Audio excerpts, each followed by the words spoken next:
Welcome back to The Quiet Drift. If you enjoy Willow's story, don't forget to subscribe to The Quiet Drift. You'll get a notification whenever a new episode is released. May 22nd, 2026. The late afternoon sun, a low and generous gold, spills over the western edge of the cove, painting the water in shifting hues of apricot and rose. You watch as the light, no longer harsh, seems to soften the very air, making the world feel hushed and warm.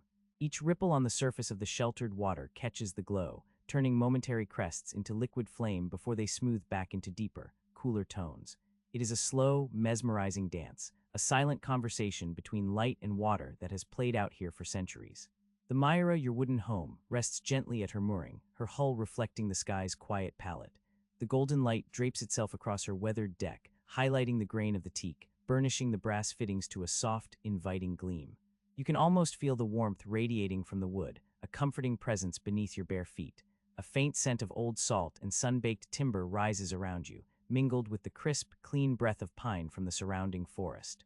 It is a smell that has become synonymous with home, a deep, abiding comfort that settles in your bones. From the top of the mast, the rigging hums a low, resonant tune, a delicate whisper of metal and air. It is a sound so familiar it has almost become a part of the silence, a gentle counterpoint to the distant, rhythmic sigh of the sea beyond the channel. Sometimes, if you listen closely, you can pick out individual notes, a particular stay singing a slightly higher pitch, a subtle shift in the wind's invisible hand. Today it is a steady, almost drowsy drone, inviting a sense of deep peace. Chester, ever the connoisseur of warm spots, is sprawled languidly on the foredeck, a magnificent stripe of burnt orange against the sun-kissed wood. His fur, usually a vibrant red, now glows with an almost ethereal light, each strand catching the sun's blessing. He is utterly still, a study in feline contentment, his eyes mere slits of emerald green as he surveys his domain with an air of profound satisfaction. A slow, deliberate blink, then a soft twitch of one ear, as if acknowledging the world without truly engaging with it. His presence is a quiet anchor, a warm, breathing weight in the world. Beyond the Myra, on the furthest cluster of dark, barnacled rocks that guard the channel, a solitary cormorant stands sentinel. Its sleek, black silhouette is etched sharply against the shimmering water, its wings held slightly open, drying in the afternoon warmth. It is a creature of timeless patience, a silent observer of the cove's gentle rhythm. You watch it for a long moment, feeling the quiet connection to this ancient, unhurried world. Everything here seems to exist in its own time, unfettered by the hurried demands of other places. The air itself feels soft and pliable, carrying the subtle notes of the forest. Damp earth, the resinous tang of fir, the faint, sweet perfume of wild huckleberries beginning to ripen in the undergrowth. You breathe it in deeply, feeling it expand your chest, a sense of quiet vitality spreading through you. The temperature is perfect, a gentle warmth that soothes the skin without being oppressive, a promise of a long, lingering evening to come. You lean against the sturdy wooden rail of the Myra, feeling the subtle sway of the boat beneath you, a gentle lull that mirrors the easy rhythm of your own breath. Your gaze drifts over the still water, past the dark, brooding line of the old-growth forest that climbs steeply up the surrounding hills. The trees, ancient and stoic, cast long, slender shadows that are beginning to stretch across the eastern side of the cove, deepening the greens and grays of the shoreline. They stand as silent guardians, their vast, interwoven canopy a testament to centuries of quiet growth. A small, almost imperceptible splash breaks the stillness near the dock, and you turn your head slowly. It is a tiny fish, perhaps, or a water insect, disturbing the mirror-like surface for only a fleeting moment before the perfection returns. These small moments, these gentle disruptions, are part of the cove's intricate tapestry, each one a thread woven into the larger pattern of peace.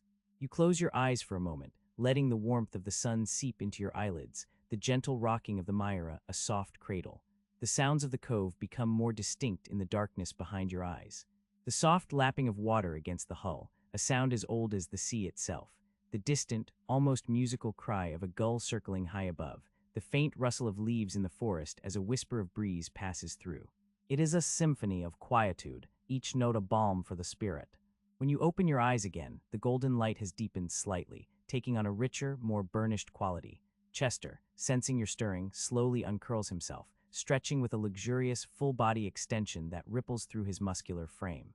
He lets out a soft, almost imperceptible yawn, displaying a flash of pink tongue, then settles back down, though now with his head slightly raised, his gaze fixed on the forest edge as if expecting some important revelation from its depths. You smile softly, Chester's world is one of profound patience and observation, a constant reminder to slow down, to truly see what is around you. He seems to exist in a perpetual state of quiet readiness, always attuned to the subtle shifts in his environment. You wonder what mysteries the forest holds for him, what scents and sounds draw him into its verdant depths for hours at a time before he returns, silent and self-contained, to the comfort of the Myra. The thought brings a gentle pull of your own curiosity. You recall the small, leather-bound book that lives tucked away amongst your painting supplies. It is a slender volume, its cover softened by time and touch, the leather warm and pliable beneath your fingers. You remember the way the gold tooling on its spine has worn away in places, hinting at a long history, a past life lived before it found its way into your possession. It is not your book, not truly, though it has been with you since you arrived here. You had found it tucked into one of the built-in bookshelves aboard the Myra when you first took possession of her, a quiet, unexpected discovery amongst a handful of nautical charts and a well-thumbed copy of Emerson's essays. You had at first thought it might be a logbook, but upon opening it, you had found not navigational notes or weather observations, but page after page of careful, elegant script. It was a journal, not a ship's log, filled with observations about the natural world, poetry, and philosophical musings. For a long time you had left it unopened, a silent presence, a mystery you were not yet ready to explore.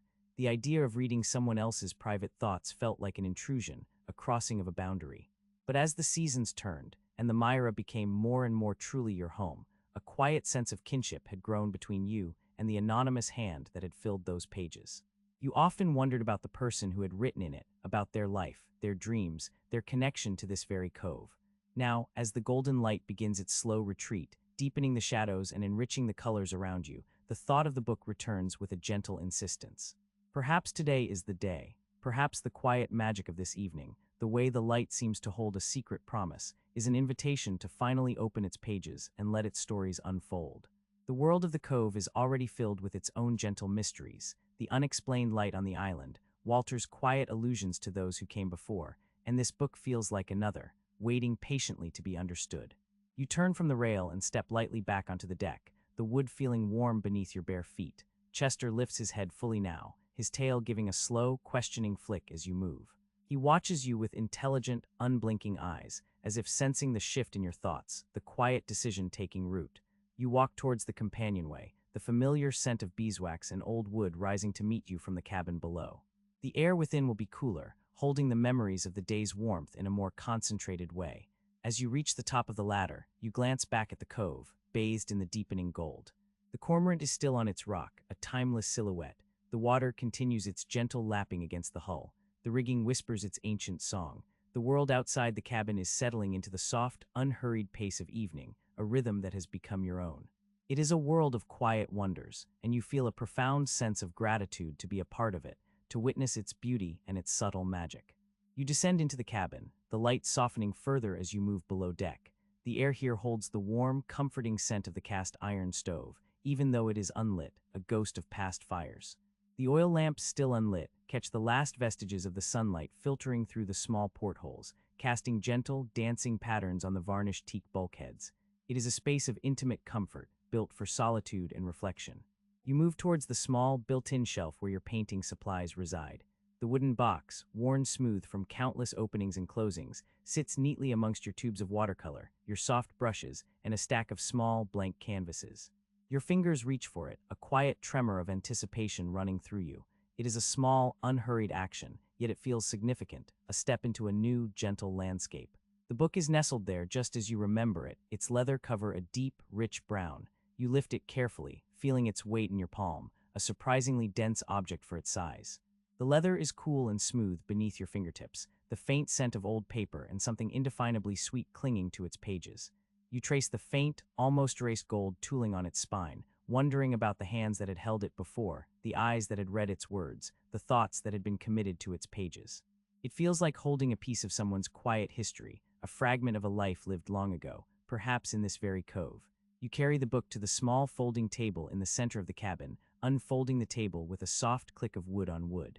You light one of the oil lamps, the wick catching with a small, satisfying hiss, then blooming into a warm, steady glow. The light fills the cabin with a soft, amber radiance, chasing away the encroaching twilight, creating an intimate circle of illumination.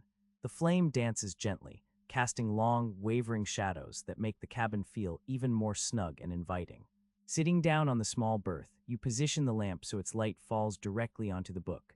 Chester, as if drawn by the subtle change in atmosphere, jumps lightly onto the berth beside you, settling himself with a soft thump, his warm weight a comforting presence against your hip. He surveys the book with an almost solemn intensity, then lets out a soft, rumbling purr, a low vibration that resonates through the wood of the boat.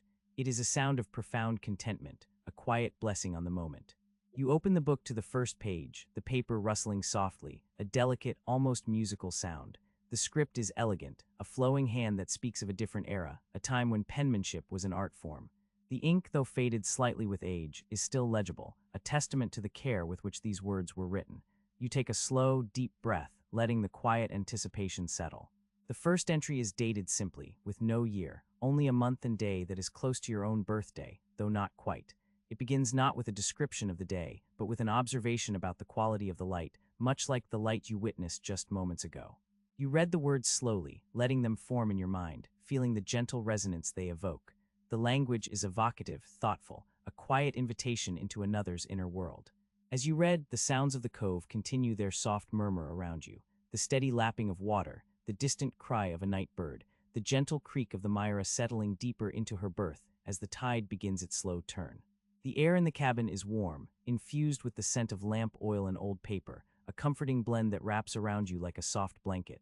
Chester's purr deepens, a steady, rhythmic thrum against you, a silent companion in this quiet act of discovery. You feel a profound sense of connection, a subtle thread weaving itself between you and the person who wrote these words, spanning the years and the silence. It is a connection born not of spoken words, but of shared observations, of a mutual appreciation for the quiet beauty of this isolated cove. The small, leather-bound book, once a mystery, is now beginning to unfurl its gentle stories, offering glimpses into a life lived with intention and quiet wonder, much like your own. And as the words on the page begin to paint pictures in your mind, you feel a quiet certainty that this discovery is just beginning, a slow, unfolding journey into the heart of a past that somehow feels intertwined with your present. The lamp flickers softly, casting your shadow long against the bulkhead, a quiet witness to the unfolding tale. The afternoon light, now a softer gold, stretches across the varnished cabin sole, illuminating dust motes dancing in the still air. You watch them drift, tiny specks of the world in miniature, caught in the golden shafts. A faint scent of pine needles, carried on the gentlest breeze, mingles with the ever-present aroma of salt and the subtle, lingering trace of wood smoke from the cast iron stove. The tide has begun to turn, and the water lapping against the Myra's hull offers a slightly different rhythm now, a quiet, contented sigh against the wooden planks. You reach for the small wicker basket nestled beside the narrow folding table. It holds a collection of small tasks, threads of daily life waiting for the unhurried attention of your hands. Today, it is a tear in the sleeve of your favorite canvas work shirt, a small rip caught on a splintered edge of the dock a few days ago. You pull out a spool of heavy linen thread, the color of damp sand, and a fine steel needle, its eye glinting in the soft light. With practiced movements, your fingers smooth the fabric, aligning the torn edges. The needle slides through the cloth with a soft whisper, pulling the thread behind it in neat, almost invisible stitches. Each movement is deliberate, a small act of restoration. You feel the texture of the worn canvas beneath your fingertips, softened by countless washes, still strong and reliable. It is a fabric that has journeyed with you, seen the changing light of many dawns, and felt the bite of the wind off the open sea. As you mend, your gaze drifts to the small, leather-bound book that lies on the table, still closed, nestled amongst your painting supplies. It holds its secrets close, its aged covers hinting at untold stories. Chester, who had been curled in a patch of sunlight on the foredeck, uncoils himself with a languid stretch, his white cravat patch gleaming. He saunters to the companionway, his tail held high, and descends into the cabin with a soft thud of paws on the steps. He winds a figure eight around your legs, a low rumble beginning in his chest, before settling on the small rug beside the stove. His amber eyes, half closed, watch your busy hands, content in the quiet rhythm of your presence. The air in the cabin feels warm and settled, a cocoon against the vastness of the water and the forest outside. The last stitch secured, you bite the thread and run your thumb over the mended seam. It is hardly noticeable, a testament to patience and care. You fold the shirt and place it back in the basket, then turn your attention to the coil of mooring line that rests there too. It's a stout hemp line, used for securing the dinghy, and it has become stiff and twisted in places. You begin to untangle it, working out the kinks with strong, steady pulls. The rough fibers feel familiar against your palms, carrying the faint scent of salt and damp earth. As you uncoil the rope, your fingers discover a small, intricate knot tied near one end.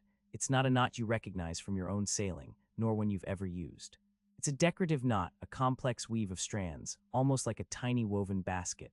You turn it over in your fingers, examining its precise geometry. You've handled this rope countless times, coiled and uncoiled it, but you've never noticed this particular detail before. It's a small, silent signature, a trace of another hand that once worked these lines, perhaps on the Myra, perhaps on another vessel entirely. The knot feels smooth and compact, worn by time and the elements, yet still perfectly formed. It's a quiet reminder that this boat, this cove, holds layers of history, subtle echoes of those who came before.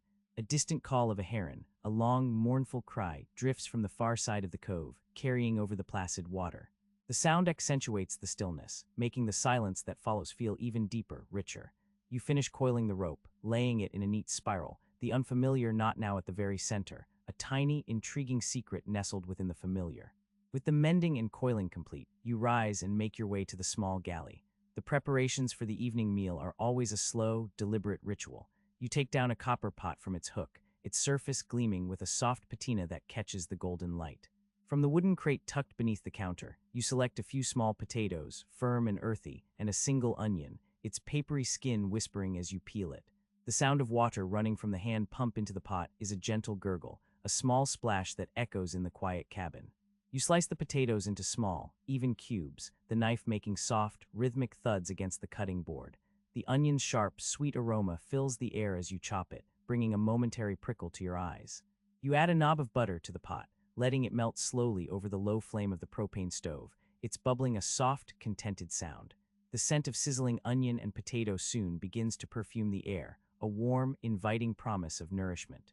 Chester, roused by the sound and the scent, stirs from his nap and stretches again, a long, luxurious arch of his back. He pads over to the galley, sniffing the air with discerning interest, before settling himself near your feet, a hopeful sentinel. You offer him a small sliver of potato skin, which he accepts with dignified pleasure, crunching it delicately. As the potatoes simmer, you turn your attention to the wood stove. The embers within have dimmed, and the cabin air, while still comfortable, could benefit from a fresh warmth as evening approaches. You open the small cast-iron door, the creak of the hinges a familiar sound. The faint, sweet smell of burnt cedar wafts out. You add a few small pieces of kindling, then carefully place a split log on top, arranging it so the flames can catch easily. The paper you crumpled to start the fire crinkles as it ignites, a tiny burst of orange light in the shadowed interior of the stove. Soon, the wood begins to crackle and hiss, a gentle conversation between flame and timber, and a soft warmth emanates from the iron. You stand for a moment, watching the small flames dance, mesmerized by their fluid movement. The fire in the stove is a heart in the cabin, a source of comfort and light, a constant presence. Its warmth spreads slowly, subtly, chasing away the faint chill that sometimes lingers in the corners of the boat. The flickering light casts dancing shadows on the varnished bulkheads, making the familiar space feel both intimate and alive. The light outside is deepening now, painting the western sky in hues of soft rose and lavender. The forest on the headland, usually a uniform dark green, takes on richer, more mysterious shades of indigo and emerald. You climb the companionway steps, carrying the small copper watering can. On the dock, the two clay pots, one holding fragrant lavender, the other rosemary, stand waiting. The air here feels cooler, fresher, carrying the sharper tang of the sea. You kneel, the weathered wood of the dock cool beneath your knees, and pour a gentle stream of water into each pot. The soil, dry on top, quickly absorbs the moisture, and the scent of the herbs intensifies, released by the water's touch. The lavender, its delicate purple blossoms swaying slightly in the faint breeze, seems to breathe a sigh of contentment. The rosemary, with its needle-like leaves, offers a robust, earthy aroma. As you water the plants, your gaze sweeps across the cove. The surface of the water is like polished pewter, reflecting the soft colors of the sky. A single gull circles lazily overhead, its cry a thin thread against the vastness. Beyond the narrow channel, the open sea stretches out, an endless expanse of muted gray, blending seamlessly into the horizon. You stand, brushing a few stray drops of water from your hands. Your eyes linger on the small island in the middle of the cove, its silhouette now sharp against the fading light. It's a place you've visited many times in the dinghy, a small, wild patch of land, thick with salal and gnarled pines. Today, as the light softens and lengthens, you notice something you haven't seen before. Near the tallest stand of pines on the island's western side, where the trees are densest, there's a subtle shift in the shadows. It's almost imperceptible, a faint, fleeting shimmer, as if the air itself is vibrating. It's not a light, not exactly, but an unusual play of shadow and reflection that seems to pulse for a moment, then vanishes, swallowed by the deepening twilight. You blink, wondering if your eyes are playing tricks on you in the fading light. You watch the spot, your breath held, but it doesn't reappear. The shadows on the island settle back into their familiar, impenetrable darkness. It's a curious detail, a tiny, unexplained flicker in the quiet landscape you know so well. The air grows cooler still, and you feel the soft breath of the evening begin to drift in from the sea, carrying with it the undeniable promise of night. You turn and head back towards the warm glow of the Myra's cabin, the scent of lavender and rosemary clinging faintly to your clothes, and the memory of that strange, subtle shimmer on the island lingering in your mind. You feel the subtle shift in the air, a cool breath replacing the day's gentle warmth, and know that the sun is beginning its descent. You step out from the small cabin, letting the screen door sigh shut behind you, and move to the bow of the Myra, your hands resting lightly on the smooth, weathered teak. The narrow channel that opens to the sea is framed perfectly before you, a gateway to the vast expanse beyond the cove. The light, which had been a clear, bright gold throughout the afternoon, now begins its slow, magnificent transformation. At first, it is a deeper, richer gold, the kind that seems to seep into everything, painting the tips of the dark firs on the headland with a burnished glow. The surface of the water, which had reflected the pale blue of the sky, now catches this molten gold, stretching it into long, rippling ribbons that shimmer with every gentle swell. Each tiny wave that laps against the hull of the Myra carries a fleck of this shifting light, like a scattered handful of coins. You watch as the sun dips lower, a perfect, glowing orb at the very edge of the horizon. The gold deepens, intensifying, then begins to melt into a soft, fiery orange. This isn't the harsh orange of a summer bonfire, but a warm, inviting hue, like the embers of a dying hearth. It spreads across the sky in broad, sweeping strokes, touching the underside of the few scattered clouds, turning them into islands of brilliant color floating in an ocean of deepening blue.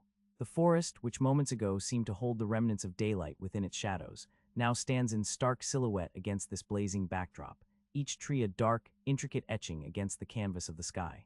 The air around you cools perceptibly, a delicious contrast to the lingering warmth of the day. You feel it on your cheeks, a whisper of the evening to come.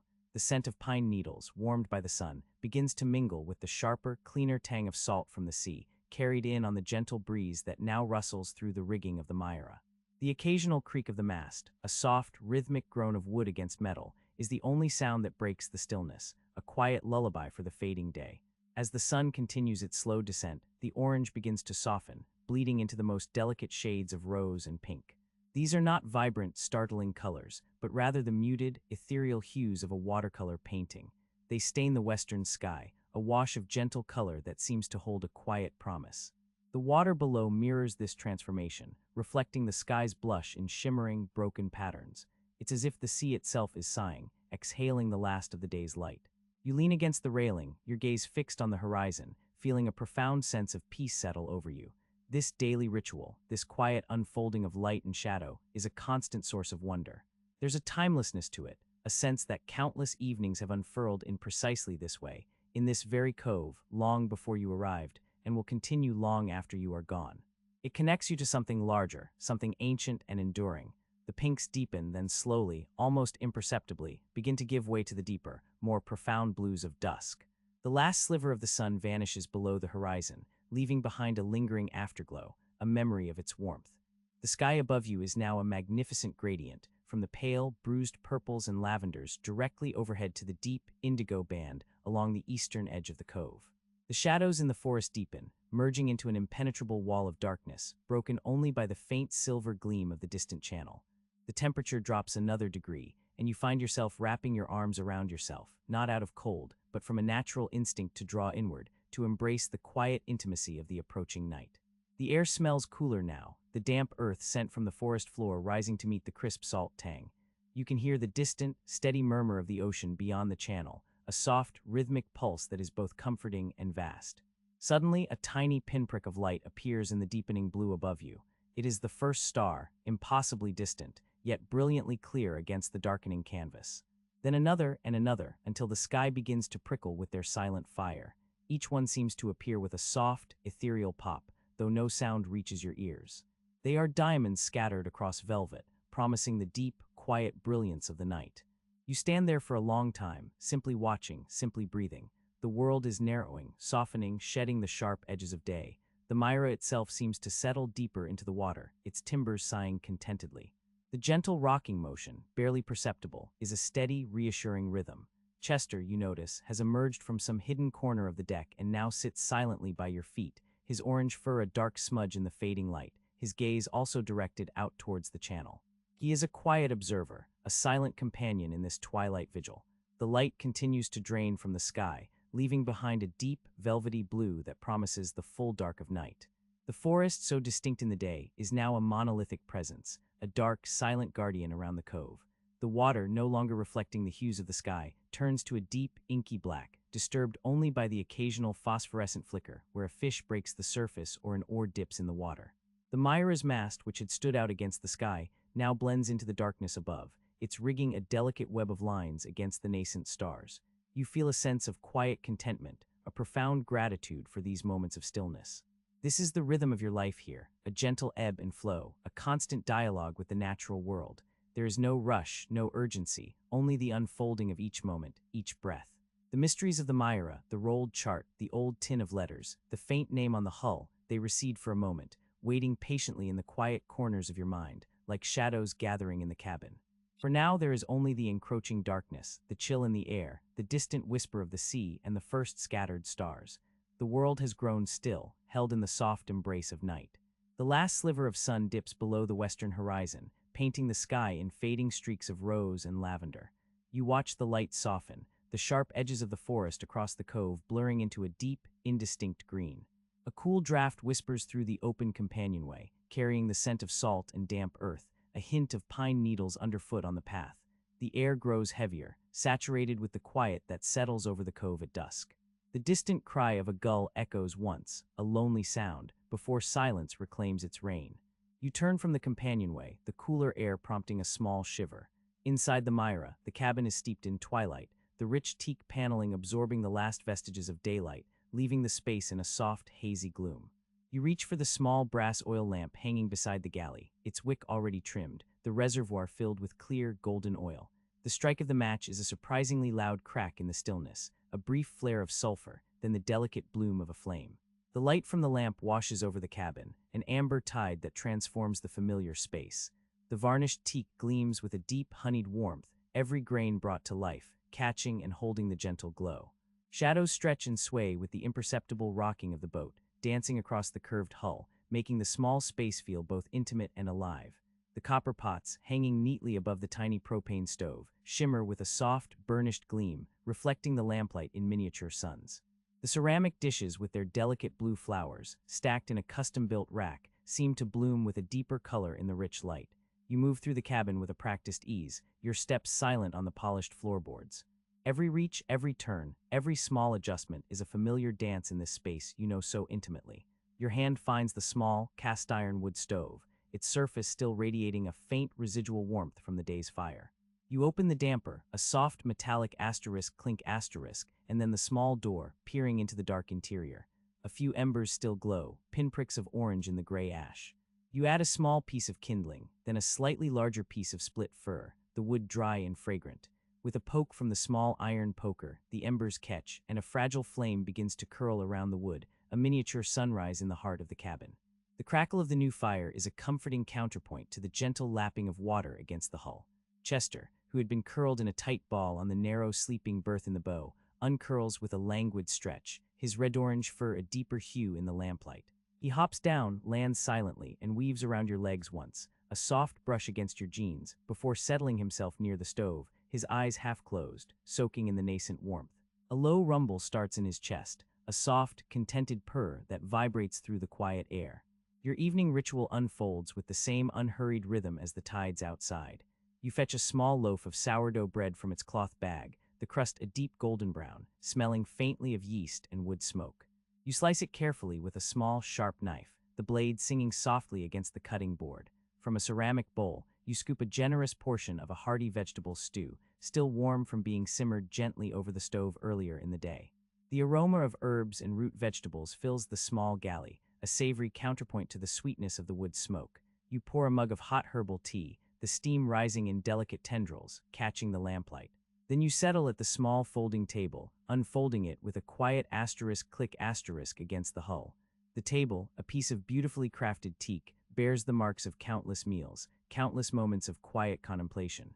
You take a moment to give thanks, a silent prayer of gratitude for the simple warmth, the nourishing food, the shelter of the Myra. The stew is thick and flavorful, each bite a small comfort. You chew slowly, savoring the textures, the earthy tastes. The tea is warm and soothing, a gentle heat spreading through you. As you eat, your gaze drifts around the cabin, taking in the familiar details. The bookshelves built into the hull are filled with worn volumes, their spines soft with age, promising journeys to other worlds. Your small wooden box of painting supplies sits on a shelf above your berth, its lid closed, holding within it the promise of color and form. You finish your meal, lingering over the last sips of tea. Chester, now fully warmed, has stretched out on the floorboards, his paws tucked neatly beneath him, his purr a continuous, soft thrum. The gentle rocking of the Myra is a constant, subtle presence, a lullaby woven into the very fabric of your days and nights. Your eyes drift to the small, leather-bound book that lies nestled among your painting supplies. It's a book you've had for as long as you can remember, though its origins are hazy. You don't recall ever buying it, and it feels as though it has simply always been with you, a silent companion. It's not a diary nor a sketchbook, though its pages are thick and creamy, perfect for either. Its cover is smooth and dark, worn soft with time, and its spine shows the gentle creasing of countless openings. You rise, padding softly to the berth. You lift the book, the leather cool and smooth beneath your fingertips. It has no title, no author printed on its cover or spine. Opening it gently, you find its pages are mostly blank, waiting, yet scattered throughout, like forgotten messages in a bottle, are small, delicate sketches. Not your sketches, you realize, not in your style. These are finer, more precise, done with a hand that knew exactitude and grace. Tonight, as the lamplight casts long, dancing shadows, you notice something you hadn't before. On one of the pristine, empty pages near the back, almost invisible in the faint light, there is a tiny, faded impression. It's not a drawing, but a ghost of something pressed against the page. You hold the book closer to the lamp, tilting it this way and that. It's the faint outline of a dried flower, a small, delicate blossom, perhaps a forget-me-not, pressed flat between the pages long ago, now gone. Only the ghost remains, a fragile shadow on the paper, a memory of form and color. You trace the impression with the tip of your finger, a whisper of a touch. The flower itself is gone, crumbled to dust perhaps, or removed by some careful hand. Yet the impression remains, a testament to its presence. Who pressed it here? Why, was it a token, a memory, a simple act of beauty preserved? The questions are quiet, not demanding answers, but gently surfacing in the stillness of the cabin. You feel a strange connection to this unknown person, a shared moment across time, a quiet intimacy with someone who also found beauty in a small blue flower and chose to hold it within these pages. You close the book, the scent of old paper and leather mingling with the wood smoke and salt air. The impression of the flower remains with you, a small, curious whisper in the quiet night. It is a tiny, personal discovery, a hint of a story woven into the fabric of the book, and by extension, into the Myra herself. You wonder about the stories this book has silently held, the hands that have turned its pages, the eyes that have gazed upon its emptiness and its fleeting impressions. Lying back on your berth, Chester now a warm weight at your feet, you pull the thick wool blanket up to your chin. The oil lamp casts a soft, steady glow, and the fire in the stove hums a low, contented tune. The rocking of the Myra becomes more pronounced, a gentle cradle. The image of the phantom flower floats in your mind, a delicate blue shadow. You decide you will look through the book more carefully tomorrow in the brighter light of day to see if there are other forgotten impressions, other quiet whispers from the past, hidden within its pages. For now, the soft tension of this small, unanswered question is a comforting presence, a gentle thread to hold on to as sleep begins its quiet drift. The last sliver of the sun's glow has long since faded from the western sky, leaving behind a canvas of deep, velvety indigo. You watch as the distant stars begin to prick through the darkness, first as hesitant pinpricks, then as a glittering dust scattered across the vast expanse above. Inside the Myra, the soft, amber light of the oil lamp casts long, dancing shadows that sway gently with the movement of the boat. The flame, a steady beacon, illuminates the small world of the cabin, making the varnished teak gleam with a warm, inviting glow. You feel the gentle rise and fall of the Myra beneath you, a subtle rocking that has become as familiar as your own heartbeat. It's a comforting rhythm, a constant reminder of the water that holds you, that carries you, that cradles this quiet life. The soft creak of the hull, a low, almost imperceptible sigh, speaks of wood and water in a timeless conversation. It's the sound of the boat settling, adjusting, breathing with the tide. You can hear the gentle lap of water against the wooden planks, a soft, hushed murmur that whispers secrets against the hull, a continuous lullaby that has sung you to sleep countless nights. A shiver of cooler air suggests itself, a subtle shift in the temperature that indicates the approaching night. You rise from your perch at the small folding table, where the open book still lies, its pages waiting patiently. Pushing aside the heavy canvas curtain that separates the cabin from the companionway, you step up onto the small deck. The night air, cool and fresh, meets your face, carrying with it the distinct, clean scent of salt and damp earth. It's a smell that grounds you, connects you to this place, this wild and beautiful coast. Above, the stars are now a dazzling tapestry, stretching from horizon to horizon, mirrored imperfectly on the dark surface of the cove. Each tiny ripple on the water catches a fragment of starlight, creating a shimmering dance of light that seems to breathe with its own quiet life. The water is a dark, liquid mirror, reflecting the celestial brilliance with a profound stillness. You gaze out across the cove, towards the dark, indistinct shape of the island that lies about 400 meters distant. It's a silent sentinel, a hulking mass of trees and rock that seems to absorb the starlight rather than reflect it.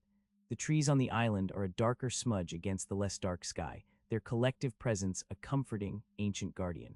A distant hoot breaks the silence, the mournful call of an owl echoing through the trees of the headland. It's a sound that belongs to the night, a wild, untamed voice that reminds you of the deep wilderness that surrounds this sheltered haven. The wind, barely a whisper, rustles through the rigging of the Myra, a soft, ethereal sigh that sings a quiet, reedy tune. You can feel the subtle vibration of the lines, taut against the mast, humming with the invisible currents of the air. You notice the first tendrils of fog beginning to form, a ghostly mist that hovers just above the surface of the water, clinging to the edges of the trees. It's a slow, deliberate advance, a soft shroud beginning to spread its ethereal blanket over the cove. The air grows heavier, damper, carrying with it the earthy fragrance of wet leaves and bark. The fog adds another layer of quietude to the night, softening the edges of the world, blurring the lines between water and sky, land and air.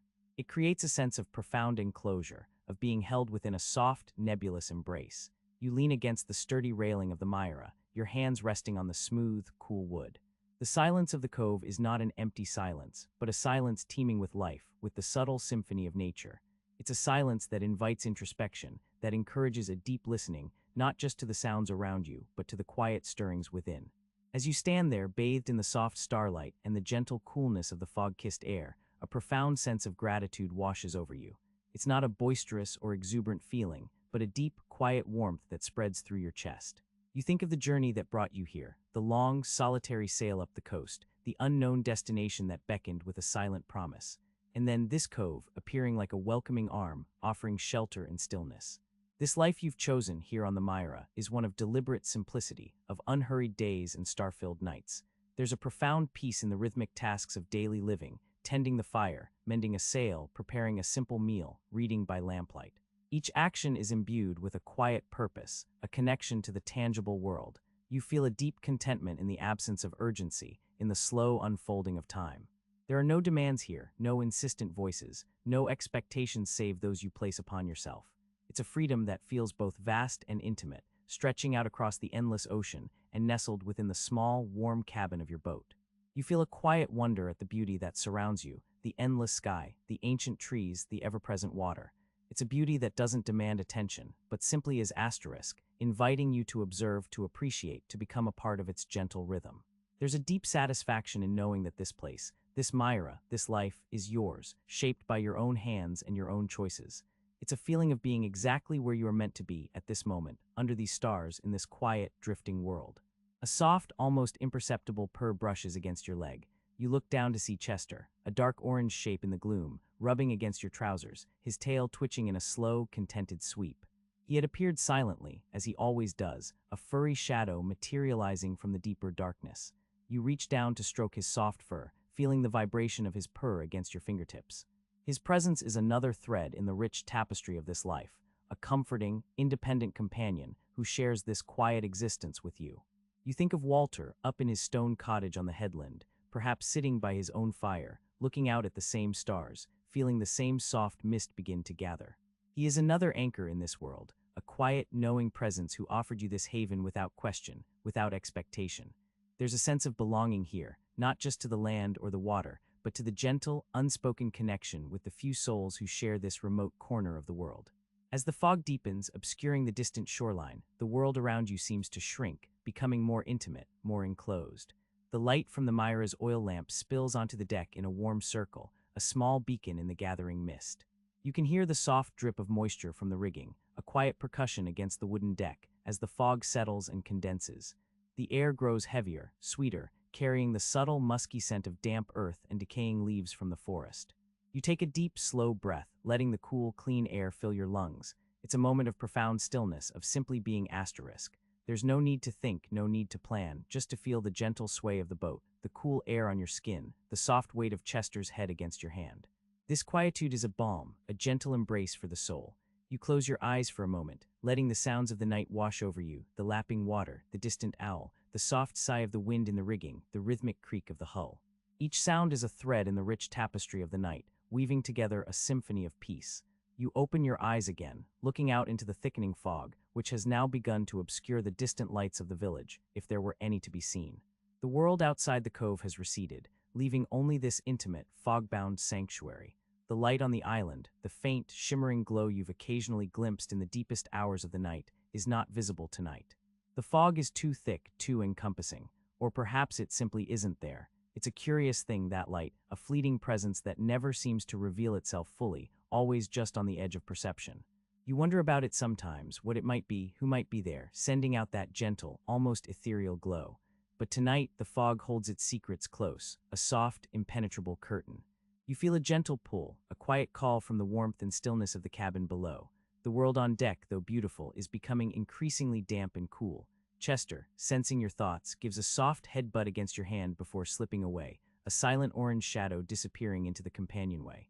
You follow him, stepping back into the warm, lamplit interior of the Myra, leaving the fog and the deepening night to their quiet communion outside. The gentle rocking of the boat continues, a constant, comforting presence, whispering of sleep and dreams. The low hum of the fire in the cast iron stove has long since warmed the cabin, pushing back the lingering chill of the day. A soft, dry heat radiates from its black surface, making the air inside feel thick and comforting, a stark contrast to the cool, damp breath of the night that presses against the hull. You watch the flickering orange light through the small grate of the stove door, a hypnotic dance of flame and shadow.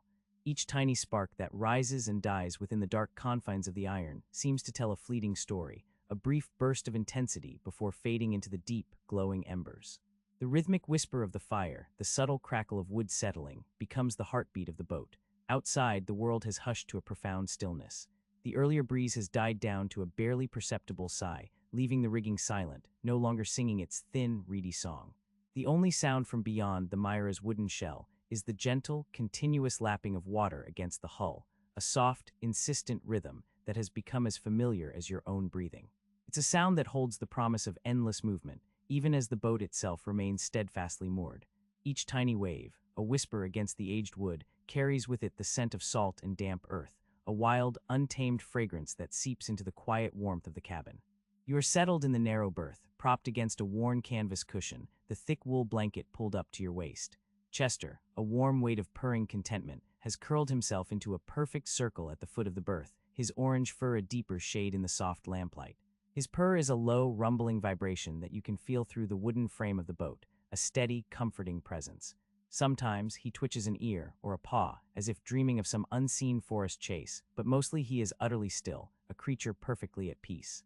An oil lamp hanging from a brass hook near the bookshelves casts a warm, golden glow across the small space. Its flame, a steady, unwavering beacon, illuminates the spines of the books, the smooth, dark grain of the varnished teak, and the delicate blue flowers on the ceramic mug cooling on the small folding table beside you. The air around the lamp shimmers faintly, a silent testament to the gentle heat it emits. You can smell the faint, clean scent of lamp oil, an aroma that has come to signify the end of the day, the quiet turning inward. Your hands rest lightly on the small, leather-bound book you had been thinking about earlier. It sits open on your lap, its pages filled with neat, cursive script, a silent testament to lives lived long before your own. You haven't truly been reading, though your eyes have traced the elegant loops and flourishes of the letters. Instead, you've been simply holding it, feeling the smooth, cool leather beneath your fingertips, the faint crispness of the old paper. It feels like holding a piece of time, a small, tangible fragment of someone else's quiet moments. Through the small porthole above your head, a perfect circle of dark glass, you can see the first scattering of stars. They appear as pinpricks of icy light against the vast, inky canvas of the night sky. Each one seems impossibly distant, yet their presence is profoundly intimate, a reminder of the immense, silent universe beyond the confines of the cove. There are no other lights, no distant glow from a town or village, only the pure, unblemished darkness of the wilderness, punctuated by the cold fire of the stars. It is a view that always humbles you, a quiet reminder of your small place in the grand design. You allow your gaze to drift from the book, to the stars, to the flickering fire, letting your thoughts unravel and reweave themselves into a loose tapestry of quiet contemplation. The day's small events, like pebbles dropped into still water, send out ripples in your mind. Earlier, as the sun began its descent, painting the western sky in hues of soft rose and deep violet, you had been standing on the dock, watching the tide begin to turn. The air then was cool and crisp, carrying the strong, briny scent of the receding water. You had been thinking about the small patch of wild lavender you'd seen on the island during your row earlier, its delicate purple blooms swaying gently in the faint breeze. Then, just as the last sliver of sun dipped below the horizon, you heard it again, a faint, almost imperceptible sound, carried on the evening air from the direction of the island. It wasn't a bird, nor the rustle of leaves, nor the familiar creak of wood from the forest. It was a soft, almost metallic asterisk clink asterisk, like a stone against glass, or a small bell rung very softly. It was barely audible, fading almost as soon as it registered in your awareness. You had paused, holding your breath, trying to pinpoint its origin, but the sound did not repeat. The air settled back into its accustomed quiet, leaving only the lapping of the water against the pilings. It was the same sound you thought you'd heard a few weeks ago, on another equally still evening. Then, too, it had been fleeting, easily dismissed as a trick of the wind or the settling of timber on the island. But tonight, it felt a little clearer, a little more distinct, even in its briefness. You had glanced towards the shadowed outline of the island, a dark, hulking shape against the twilight sky. It had offered no answers, only its familiar, silent presence. Earlier this morning, when you had walked up the winding path to Walter's cottage to drop off the jar of blackberry jam you'd made, he had been sitting on his porch swing, whittling a small piece of cedar. The air around his cottage smelled of wood smoke and damp earth, and the distant sound of gulls drifted up from the cove. He had looked up as you approached, his eyes, the color of faded denim, crinkling at the corners in a slow, gentle smile. You had exchanged a few words about the weather, the promising bloom of the wild roses along the path, and the progress of your small herb garden on the dock. Then, as you turned to leave, he had gestured vaguely towards the cove with his whittling knife. "The tide's been running high these past few days," he'd said, his voice a low, gravelly rumble, good for finding things. "Sometimes it brings a surprise or two." He hadn't elaborated, just returned to the rhythmic shaving of wood, his gaze distant, as if looking beyond the immediate landscape to some internal horizon. You remember his words now in the quiet of the Myra, their subtle implication lingering. Good for finding things. Sometimes it brings a surprise or two. Walter often spoke in these quiet riddles, leaving you to piece together the unspoken meaning. He rarely offered direct statements, preferring instead to lay out small clues like scattered breadcrumbs on a forest path. It wasn't an invitation to a mystery, not in any urgent sense, but more a gentle suggestion that the world held more than met the eye, if one only paid close enough attention. You had thought of the small, smooth piece of sea glass you found on the beach yesterday, a milky green fragment, worn perfectly smooth by the relentless tumbling of the waves. A small, beautiful surprise, perhaps, but Walter's tone had suggested something more, something older, something lost and then found again. You wondered what kind of surprises the high tide might bring to him, up on the headland or to the island itself. The sound from the island, the faint asterisk clink asterisk, returns to your mind, marrying itself to Walter's words. Was it the tide bringing something to shore, tumbling against the rocky edges of the island? Or was it something else, something already there, merely revealed by the quiet of the evening? The island itself holds its own silent allure, a constant, green presence in the cove, its dense forest guarding whatever secrets it might hold. You often row the dinghy to its shores, exploring its quiet trails, finding small, undisturbed clearings where the light filters through the canopy in luminous shafts. But you have never found anything to explain the occasional, elusive sounds. You don't feel a need to solve these small mysteries, not in this moment. The unanswered questions, the quiet threads of curiosity, are not a source of unease, but rather a gentle hum beneath the surface of your awareness. They are simply part of the fabric of this place, this quiet cove, adding a subtle depth to the familiar rhythm of your days. They are the kind of thoughts that drift in and out, like wisps of fog, never fully settling, never fully dissipating. The stars outside the porthole seem to grow brighter as your eyes adjust to the deep darkness. You can almost feel the gentle rotation of the earth, carrying you slowly through the silent reaches of space. The boat, the cove, the entire world, feels as if it is cradled in a vast, unseen hand, moving with an unhurried grace. You close the leather-bound book, placing it carefully on the small table beside the cooling mug. Its stories, whatever they may be, can wait for another quiet evening. For now, the story is simply this: the steady warmth of the fire, the soft weight of Chester, the distant, whispering stars, and the rhythmic breath of the water against the hull. The faint, metallic asterisk clink asterisk from the island, and Walter's soft, knowing words about the tide, simply settle into the quiet corners of your mind, like smooth, gray stones in the soft earth. You don't need to pursue them. They are simply there, a quiet accompaniment to the vast, slow unfolding of the night. The deep night folds itself around the cove, a thick blanket of silence that seems to press in from the surrounding forest, softening every edge. You feel the stillness first in your ears, where the usual murmur of the sea, even through the narrow channel, has receded to a distant, almost imagined sigh. It's not an absence of sound, but rather a deepening of it, as if the world has paused to listen to its own quiet breath. The air, cool and carrying the distinct scent of damp earth and salt, holds a delicate mist, a low-lying fog that hovers just above the surface of the water, making the Myra seem suspended in a cloud. You watch as the fog slowly drifts, tendrils reaching like silent fingers towards the dock, blurring the edges of the familiar world. The outline of the headland is lost, dissolved into the soft gray, and even the dark shapes of the nearest trees appear as gentle smudges against the deeper night. Only the unwavering light from the Myra's single oil lamp, now turned very low, pierces this ethereal veil, casting a warm, buttery glow onto the dock and the surrounding water. The light shimmers on the water's surface, reflecting back in a distorted, wavering dance that hypnotizes your gaze. Inside the cabin, the sounds are intimate and close. The gentle, rhythmic creak of the Myra settling deeper into the water against her lines becomes more pronounced, a soft, wooden sigh that is both comforting and ancient. It is the sound of a living thing at rest, a vessel breathing in the quietude of the night. Occasionally, a faint drip can be heard, water condensing on the rigging and falling onto the foredeck with a small, precise asterisk plink asterisk, a sound that seems to echo in the vastness of the stillness. You move through the small cabin with a practiced grace, each action unhurried, deliberate.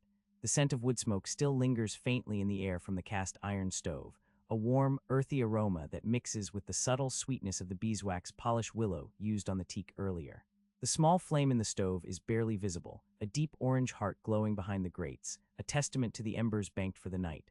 You lean down, listening to the soft, steady crackle within, a sound like dry leaves rustling in a gentle breeze.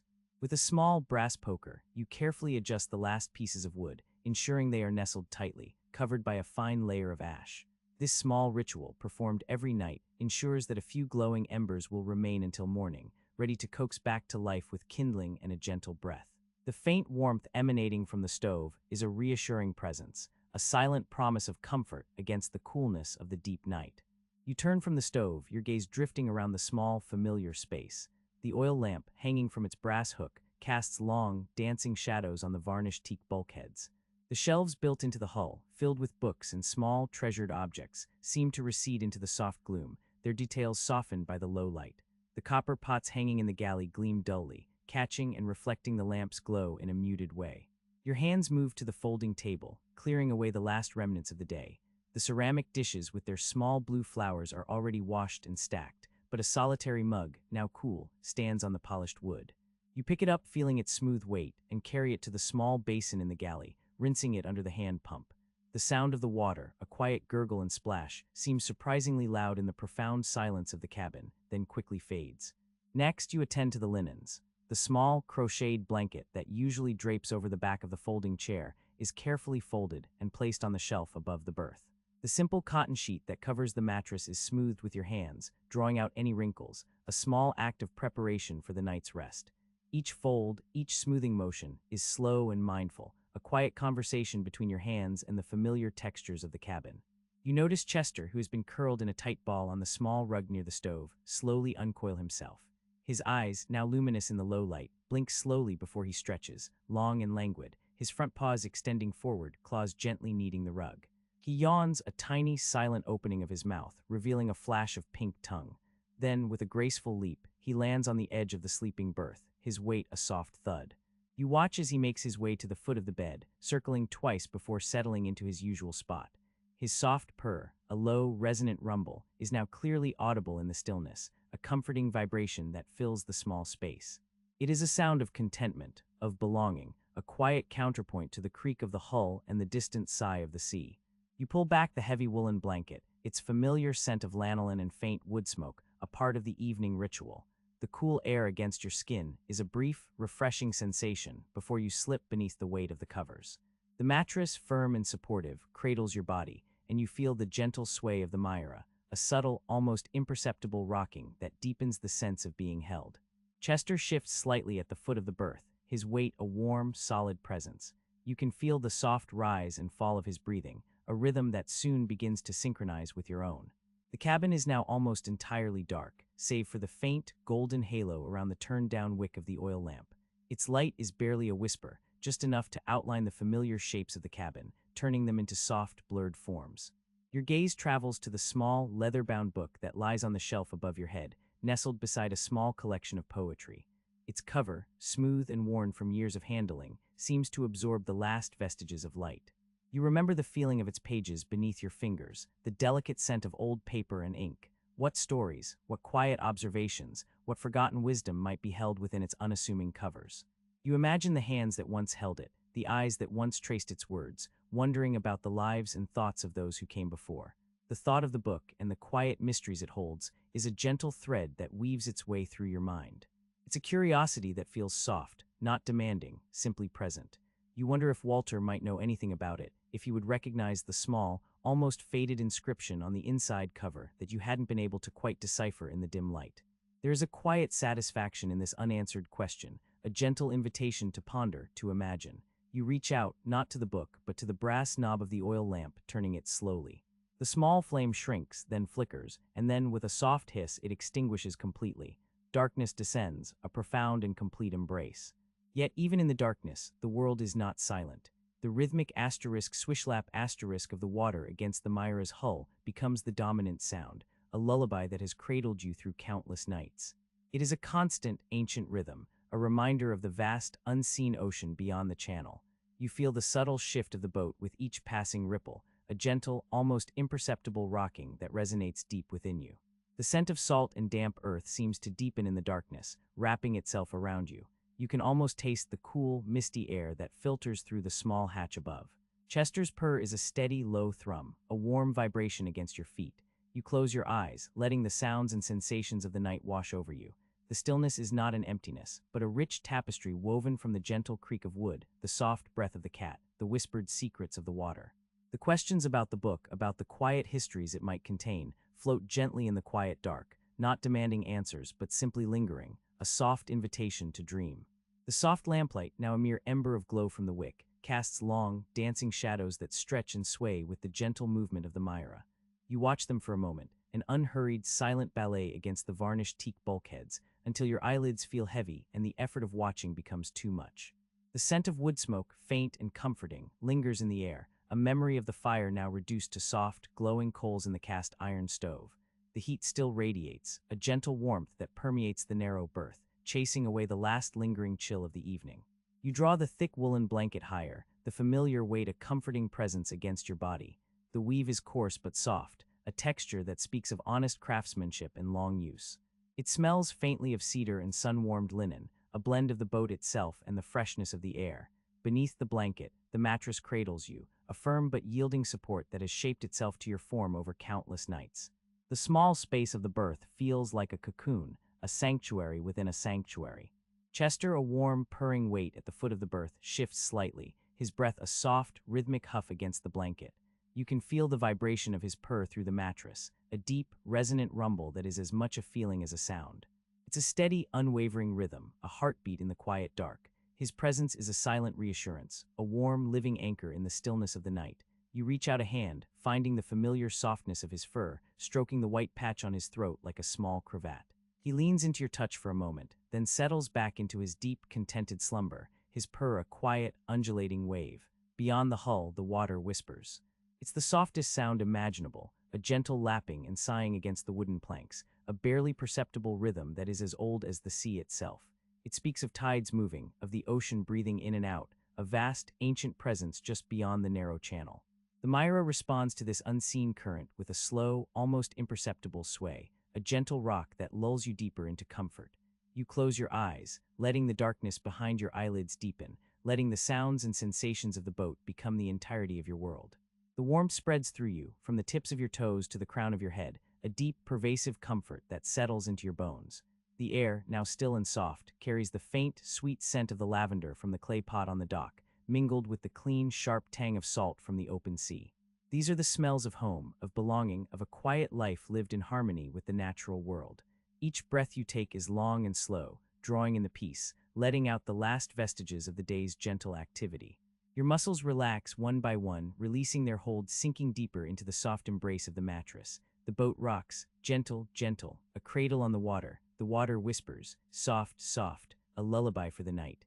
Chester purrs, deep, deep, a vibration of peace. The lamp dims, low, low, the light fades to dark. You are safe, you are warm, you are held. The sounds of the cove begin to merge, a symphony of quiet. The distant cry of a night bird, a single plaintive note carried on the cool air. The rustle of leaves in the ancient forest that rings the cove, a soft sighing as the wind makes its way through the tall trees. The barely audible creak of the Myra's rigging, a gentle song of ropes and wood, responding to the unseen currents of air. Each sound is a brushstroke in a painting of stillness, a testament to the profound quiet that embraces this sheltered place. Your thoughts drift, unmoored from the day's concerns, like small, delicate boats on a calm sea. Images surface and recede, fragments of memory, wisps of dreams not yet fully formed. The smooth, cool feel of the ceramic mug in your hands, as you sipped chamomile tea earlier, the faint blue flowers etched into its surface.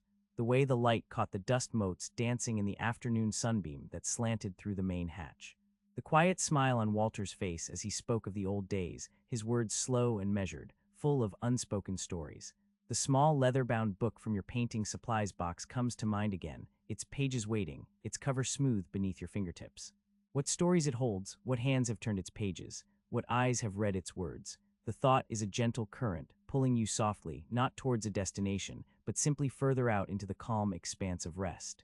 It is a quiet wonder, a gentle curiosity that doesn't demand answers, but simply exists, a soft glow in the gathering darkness of your mind. The boat rocks, gentle, gentle, the water whispers, soft, soft, Chester purrs. Deep, deep, the lamp dims, low, low, sleep comes closer now, a warm, enveloping cloud.